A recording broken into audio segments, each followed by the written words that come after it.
سلام دوستان، ماهان هستم و اینجا دیجیواله. توی این ویدیو قراره پارت دوم زندگی کریستیانو رونالدو که از ورودش به رئال مادرید تا خروجش از رئال مادرید هست رو براتون بازگو کنم.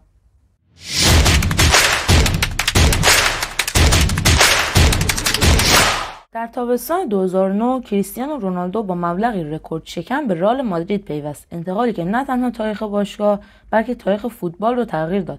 او با پیراهن سفید رئال به نماد قدرت، تعهد و آتش بیپایان برای پیروزی تبدیل شد.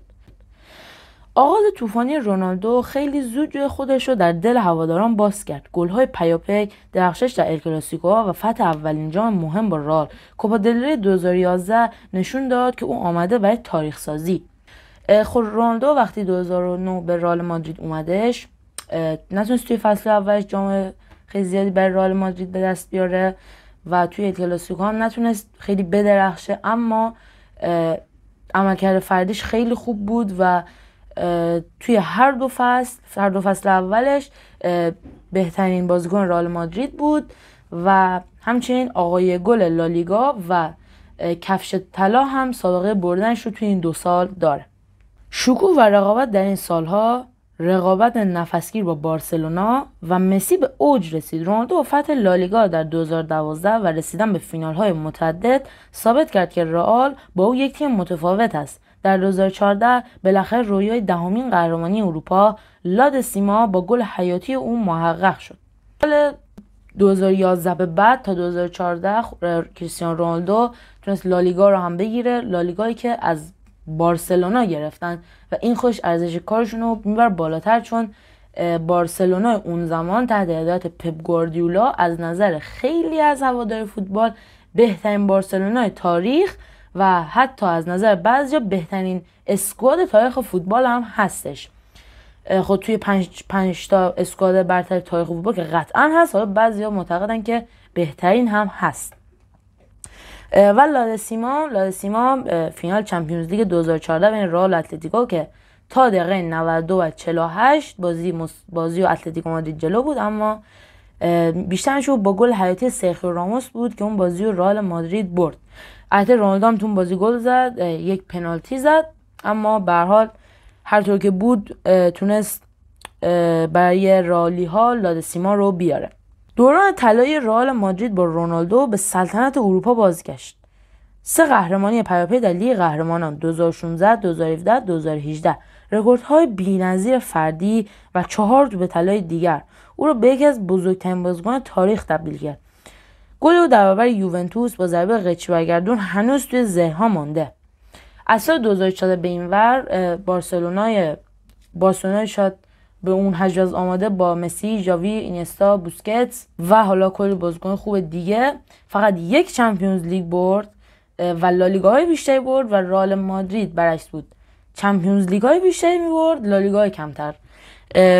کریستیانو رونالدو با رئال مادرید 3 سال پشت هم قهرمان چمپیونز لیگ شد که زوجی که اون موقع با میشه گفت زیدان داشت. معمولا زوج‌ها رو ما بین بازیکن‌ها میشناسیم، اما وقتی زیدان مربی رئال مادرید شد همه میگفتن زوج مربی بازیکن زیدان و رونالدو که تونستن در کنار هم 3 تا قهرمانی لیگ قهرمانان پیاپی رو برای رئال مادرید به دست بیارن که توی فرمت جدید لیگ قهرمانان هیچ تیمی نتونست از عنوان قهرمانیش دفاع کنه، چه برسه اینکه بخواد 3 سال پشت هم قهرمان این رقابت‌ها بشه. العاده محمد صلاح پوشکاش گرفت، اما هرچقدر گل صلاح فوق‌العاده بود، گل کریستیانو رونالدو فوق‌العاده تر بود واقعا.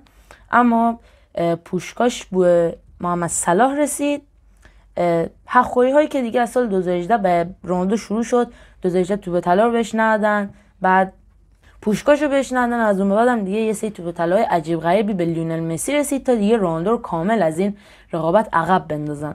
خب کریستیانو رونالدو زمانی که توی اوج دوران خودش بود، زمانی که مثل یک ربات گلزنی میکرد و همینطور داشت توپ طلا میبردش، خب تصمیم گرفت که رئال مادرید بره به خاطر اختلافاتی که با فلورنتینو پرز خورده بود و دستمزد رونالدو نسبت داخل رئال نسبت دستمزد مسی داخل بارسلونا کمتر بود و رونالدو خواست که دستمزدش بیشتر از مسی باشه، اما فلورنتینو پرز اینو قبول نکرد و در آخر هم اختلافات بین این دوتا باعث شد که کریستیانو رونالدو به یوونتوس بره انتقالی که فوتبال واقعا تغییر داشت. شاید اگه رونالدو توی رئال مادرید میموند تا همین فصل پیش میتونست واقعا توی رئال مادرید بازی کنه، معلوم نه چند تا توپ طلای دیگه، چند تا چمپیونز لیگ دیگه قرار بود با رئال مادرید ببره. رئال بعد رونالدو 2 تا چمپیونز لیگ دیگه واسه ببره. دیگه تصورش بکنید با رونالدو دیگه قرار بود چیکار بکنه. و 450 گل برای رئال مادرید زد توی 438 بازی، یعنی میانگینه توی هر بازی یک گل هم بیشتر تونسته ثبت کنه داخل رئال مادرید. و 16 جام واقعا زیاد برده توی رئال مادرید و 16 جاماش هم جام‌های ارزشمندی بودن. 4 تاش لیگ قهرمانان اروپا بود و همچین جام‌ها رو تونسته ببره. از طرف دیگه هم کریستیانو رونالدو توی رئال مادرید وقتی اومدش، رئال مادرید اصلا این تیمی که الان میشناسیم نبود. سال 2009 رئال مادرید تیمی بود که تازه مدیر عاملش عوض شده بود، تیم بود که 7 سال بود قهرمان چمپیونز لیگ نمیشه و انگار نفرین شده بود این تیم توی چمپیونز لیگ.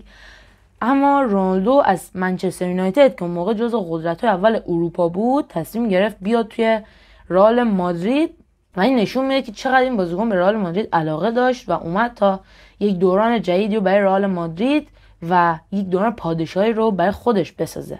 کریستیانو رونالدو نماد تعهد، تلاش و جاودانگی باشگاه رئال مادریده. نکته بعدی که هستش توپ طلای سال 2013 کریستیانو رونالدو که کریستیانو رونالدو توی اون سال بدون اینکه هیچ جامی ببره موفق شد توپ طلا رو ببره و این اولین بار بود که توی تاریخ فوتبال اتفاق میفته. خیلی معتقدن اون توپ طلا حق فرانک ریبری بود که در جواب ما باید گفت که اگر رونالدو نمیبرد توپ طلا رو مسی میبرد. فرانک ریبری سوم شده بود اون سال و فرانک ریبری توی مرحله حذفی چمپیونز لیگ اصلا نتونست خیلی گل بزنه یا خیلی پاس گل بده و توپ طلای اون سال واقعا کاملا حق کریستیانو رونالدو بودش. اینکه صرفا یه بازیکن چمپیونز لیگ برده بخوایم بگیم که نه این باید توپ طلا ببره اصلا منطقی نیستش.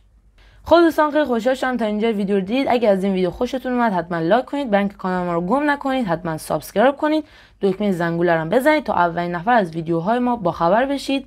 پارت سوم داستان زندگی کریستیانو رونالدو که پارت آخر هستش هم سه‌شنبه هفته بعد میاد و توی اون ویدیو قراره بعد از دوران رئال مادرید تا همین الانش رو با هم دیگه بررسی و بازگو کنم براتون. تا یه ویدیو دیگه، خدا نگهدار.